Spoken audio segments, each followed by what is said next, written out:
You're watching Toronto Sports Rush on the Bet Rivers Network. And there he is, the man, the myth, the legend, Kevin Pillar. Kevin, I want to start by giving you your flowers. We got to see you during the Jays World Series run, and we witnessed you become a great broadcaster. Kudos to you.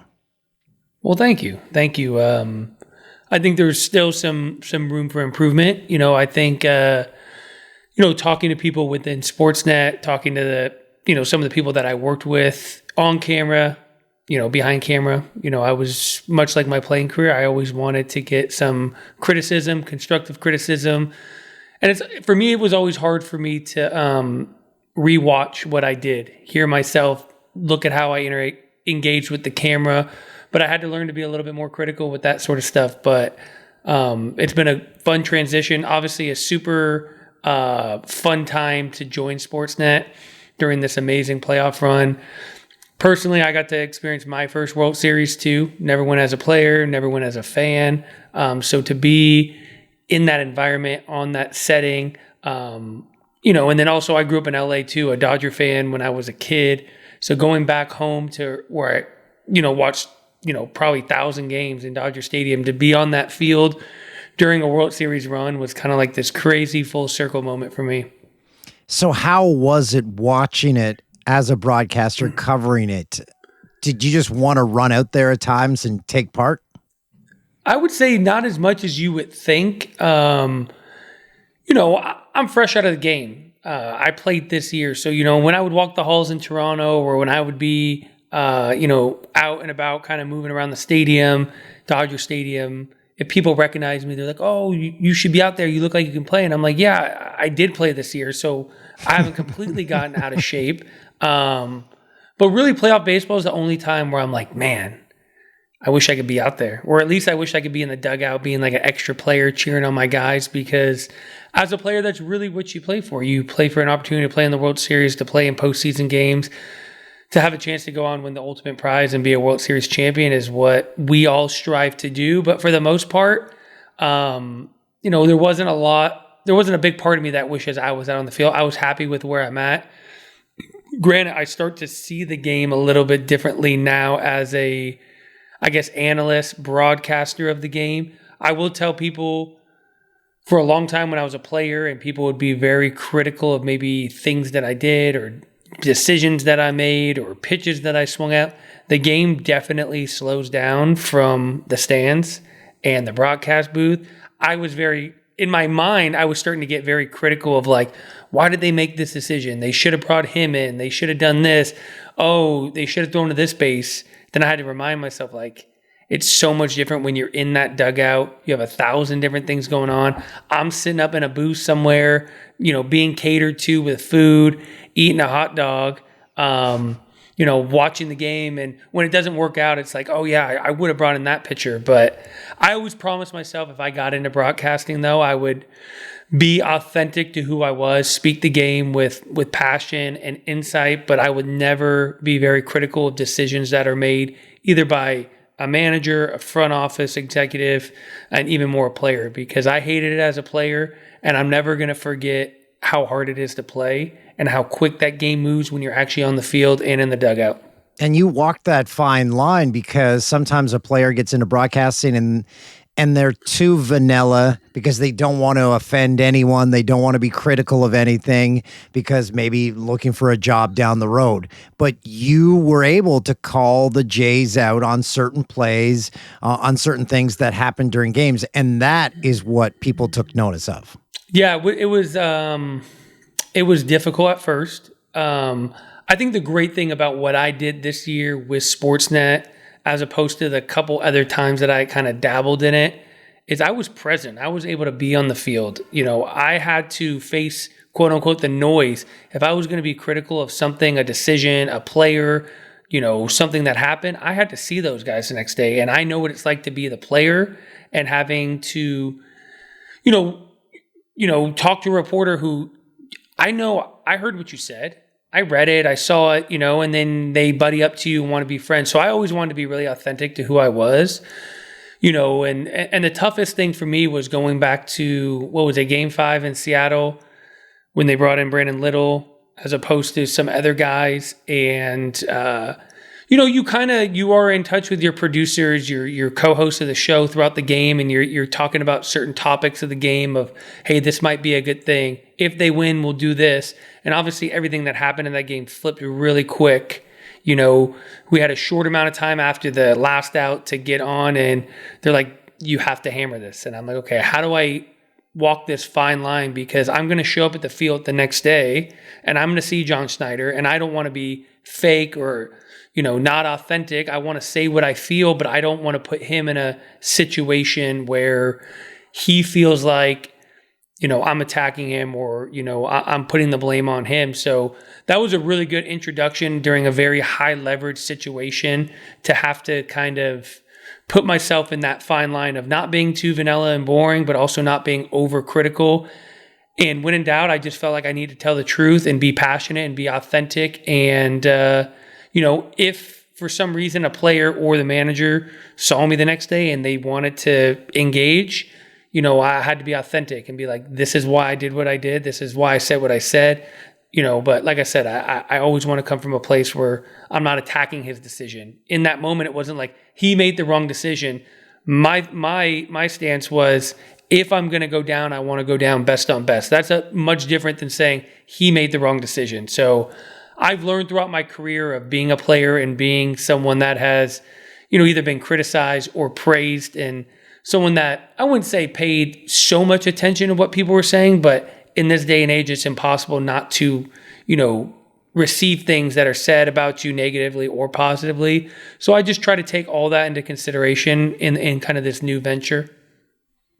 That little decision in Seattle, people won't remember it as much because they eventually won that series. But the two that will stick with Jays fans until the day they die are the Addison Barger getting doubled up at second, and then the IKF lead at third. Let's start with the IKF lead, which it's been dissected. A lot of the guys, Muncy said, no, he did everything right. Don Mattingly came out and he said we could have done that one differently if we had a little more time, which made me wonder, I'm like, he had the same amount of time as any other game. But your take on the IKF lead. Yeah, that was another thing too. I was actually down in the visitors' camera well because that's where my access to the field was, starting about the top of the eighth inning. It felt like the Blue Jays were going to win the World Series. Everything was kind of lining up. I was standing right by the Dodgers dugout when Miguel Rojas hit that home run and got to watch the remainder of that game, amongst thousands of other kind of reporters, cameramen and stuff, kind of leaning left and right to try to get a view of the field. But, that was another situation too, where I was on the first base side, Hazel, Caleb, and our producer, Chris Black, were on the third base side because they were doing on-field hits. And throughout the game, we were kind of like, okay, if they win, it's going to be much like, Game 7, except bigger because it's a World Series. So Hazel would go in, do the celebration. Me and Caleb and Arden would kind of sit out, really do nothing until kind of players came out, try to pick them off one by one, just kind of, and then during some filler, kind of talk about them winning the World Series, this kind of holistic view of the season. Obviously that didn't happen. So things had to happen really quick. The timing difference between them winning and us going on after a loss was like night and day. It was like, okay, talk about X, Y, and Z. These are like the 3 points you got to hit, IKF's lead being one of them. And I'm like, oh man, like talk about a very sensitive time. That situation was very heightened in everyone's mind. And once again, I didn't want to be critical of a player, but I also had to be true and authentic to who I was. And, obviously, once again, the game moves so much slower when you're not in it. When you have the opportunity to watch it, rewatch it, go on your phone, have a producer or a statistician like feeding you all these stats, it's very easy to be like, hey, he should have had a bigger lead for X, Y, and Z in the moment of the game.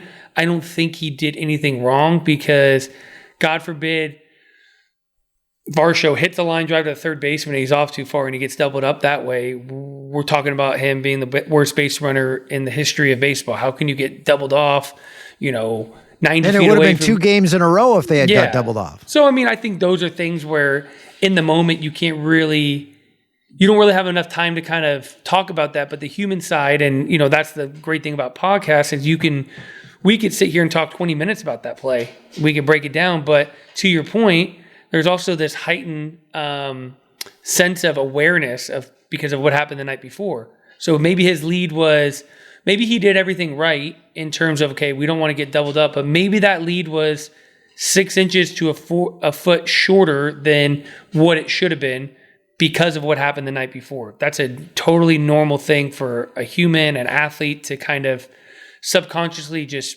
have happen. I'm not going to be the one to get doubled off here. Mm-hmm. But, from a more analytical sitting in the stands, being able to kind of dissect it, break it down, to me, if I'm the base runner and I was able to kind of quickly go through like these Rolodex of things, first, who's the hitter up? The probability of Varsho hitting a ball directly to the third baseman and even the shortstop are not very likely because he is such a pull dominant guy that I'm willing to get a lead bigger than the third baseman is allowing me to get.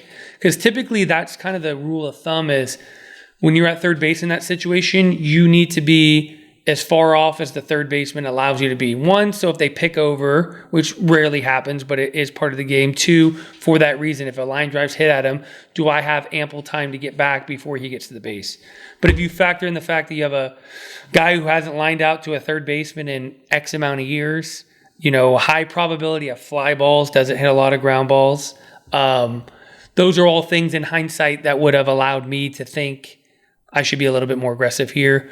Knowing that I'm 90 feet away from winning a World Series would probably factor into it. But you have to also, factor in what we just discussed too, is he watched a teammate of his who also was, he was 180 feet away from winning a World Series too. But, that's it's a hard thing to go back and talk about those things because from where I'm sitting, probably from where you were watching the game, is totally different from being in that moment. You mentioned how we could talk about that play for 20 minutes, just the lead. We have dissected it, but I've never asked a player this, so I'll ask you. The feet first slide on a forced play at home, you look at that and you're like, there's no tag that's going to happen, run straight through the bag. But you have been in a situation like that. Do you do the same thing every time? Is it a slide? Do you run through home? What should have been done? What was done wrong? Yeah. What was done right? I personally, I was more of a head first slide type of guy. It was just more of my comfort of sliding. Even at home where, maybe if I would have played 15, 20 years ago when catchers were allowed to be way more aggressive in blocking the plate, there's obviously this risk factor of going in hands, fingers, shoulders. The rules changed when I was playing. The Buster Posey rule came into play. So head first was always my comfort. I always felt like even if there was a play at the plate, I had the ability to slide to the inside or outside of the base and just stick a hand out. And I felt like I was giving the least amount of surface area for a catcher to tag. For me, I think sliding feet first into home is one of the hardest things to do in baseball because it's the only base that's not elevated to. It's really hard to keep your foot really flat to the ground and slide. But, once again, if you're at third base in that situation, it's hard to think about all these scenarios that may come up. And like we discussed, probably he went through the checklist of these things. Okay, if it's hit here, I'm going to slide. If it's hit here, I'm going to run through. If it's to the outfield, I'm going to tag. And I don't know if he'll ever admit to it or if he'll, maybe 10, 15 years from now, they do a story on it and he gets a chance to tell his side of the story. But I could almost probably guarantee, to your point earlier, he probably went through this checklist of things, and the last thing on his checklist was probably don't get doubled up. Yeah. But I think running through, it's so hard because it feels like, okay, if he runs through the base there, Not from what is faster, what is better from a fan's perspective, from someone just watching the game. If he runs through home plate there and he's out, you're probably sitting there and being like, why the hell didn't he slide? For a player, it just feels like, even though it might be faster to run through the base, it feels like you're putting your best effort when you leave your feet and you slide. Much like you see people like myself and other people, when you hit that little squib down first base and you slide into first base, it might not scientifically be faster, but you feel like you're giving your best effort by doing it. So maybe that was a little bit of the factor too, is, God, I really want to score here. I'm giving my best effort, slide, because I don't know what it looks like visually if he's trying to, and I know it's a different scenario entirely because it was a force play versus tag play. But when you go back and watch the Derek Jeter play, when he backs up and tosses the ball home, and I think it's Jeremy Giambi trying to score on that play, he runs through the base, which statistically is probably faster, right? Mm-hmm. But he gets tagged out at the last second. If he slides there and gets tagged out, you're probably not saying, oh man, he probably should have ran through the base there. But the fact that he ran through, you're like, man, if he would have slid, maybe he was safe. So I think it's one of those scenarios where, you could probably talk about it till you're blue in the face. Ultimately, I don't think that was the reason they lost that series. Me being a little critical now, not even critical, just calling a spade is they left LA up 3-2. They had 2 opportunities to win the World Series at home. And, I said it going into the series too. I felt like as the series went longer, and this is where I was wrong, and that's kind of the hard thing, but also the fun thing of being an analyst now is, just because I was a player doesn't mean I have a crystal ball. I don't know how things are going to turn out. I just have an opinion, and sometimes a strong opinion, and sometimes that opinion is backed by feeling, experience. I felt like the longer the series went, I felt like it favored the Blue Jays because I felt like they had depth. I felt like they had grittiness. I felt like they'd figure out a way to kind of, knock off the champs. I don't want to say weasel in because that's not really what they did all year, but they just found ways to win, right? It felt like if the Dodgers were going to win that series, it was going to be quick, easy, painless. Like, here's our 4 aces that we can roll out there 4 consecutive nights. Good luck, great season. And I was totally wrong with that because the Blue Jays put themselves in a position to win that series early. And ultimately the Dodgers ended up winning that game in 7 games, in extra innings in the last game. And, I know my co-host Caleb got kind of ridiculed, kind of, hammered a little bit for his passionate, kind of take on the series. And he felt like and you probably feel the same way. I probably feel the same way. It felt like the Blue Jays were the better team for a majority of that series, but they didn't ultimately win the series, so it's hard to say they were the better team. But if you look across the board statistically, they were better in every aspect of the game. It felt like they had the control of every game, every series, or every game. It felt like they controlled the series. They ultimately didn't win. And after, last hour was recorded, I heard Joe Davis, the great Joe Davis, say something like, you got to knock out the champs. And I think that kind of summed up that series perfectly. Felt like the Blue Jays had them on the ropes the entire series, But if you got to beat the champs, you got to knock them out. And they just didn't land that one final knockout blow. I'm glad you brought up Joe Davis. He is the best. He also is the heir apparent to Vin Scully. He's the voice of the Dodgers. He calls the World Series games on Fox. And he also so I used to work with him at Fox. And I also used to work with Chris Black at a sports network here in Canada. What a guy. Full of passion. Yeah. Love him. Kevin, the last thing I'll ask you, these Toronto Blue Jays players, they experience the highest high you could ever get in baseball. So me as an outsider looking in, I'm thinking, do you chase that the rest of your career, getting that feeling back? Yes, you do. And I never reached that. I never reached the highest of highs. I never reached the heights that this Toronto Blue Jay team went to, but I spent the rest of my days chasing it. I was very fortunate. My first full season of the major leagues, 2015, made opening day, ran the table, didn't get sent to the minor leagues, was able to get to the ALCS. And I felt like I knew I didn't hit the pinnacle of where I thought where we could get as a team, or I could get personally in my career. But damn, what an introduction to my first year of baseball, professional baseball, getting to an ALCS, feeling like you had the team to win the World Series. And I know, speaking for myself, but also for my teammates, I'll never forget sitting in Kansas City after losing that game. You can hear a pin drop. There was a lot of emotions in there.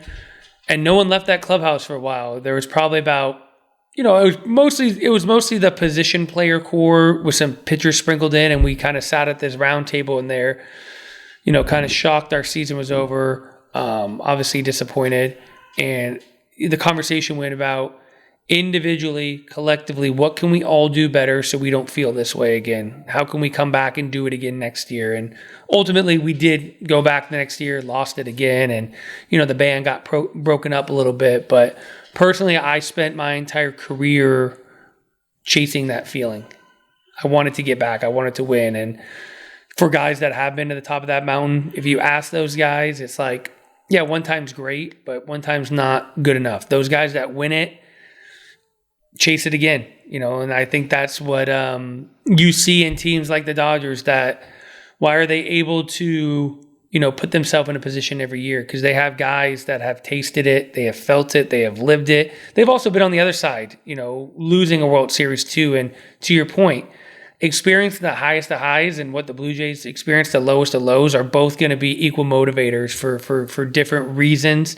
From everything the Blue Jays have done to this point in the offseason, which is very out of characteristic for not the Blue Jays, just in baseball in general, to have the amount of kind of action in terms of signing at this point of the offseason, with the winter meeting still kind of coming up here, this starting this weekend.